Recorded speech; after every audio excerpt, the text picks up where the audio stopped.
अभी राम राम तैयार आए गए थे खेत में भाई। खेत में जने मेरा खड़िया वाला था भाई, सब में खड़िया हो गया था मोटरसाइकिल। ये डला पड़ा था बीच में, मैंने ड्राइवर तार दिया था, मैंने साइड में करा इसने सुन ली थी सिद्धू मूसेवाले गाने मारने लगे था डंड बैठे। मैं कहा वाह भाई वाह, मान गया था ना।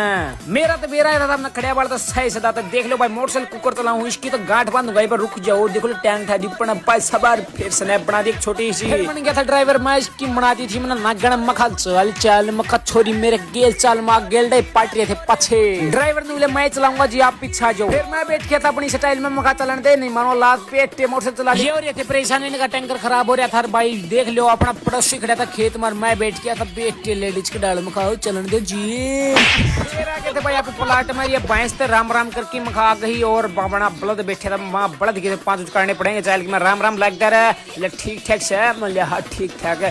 फिर इसका फिर ऊपर का हाथ भाई, फिर मखा चुच काट लियो 5 अब की। फिर कहना चाहने का टेम हो गया था, मगर ठीक है भाई लाइक कमेंट कर दिया।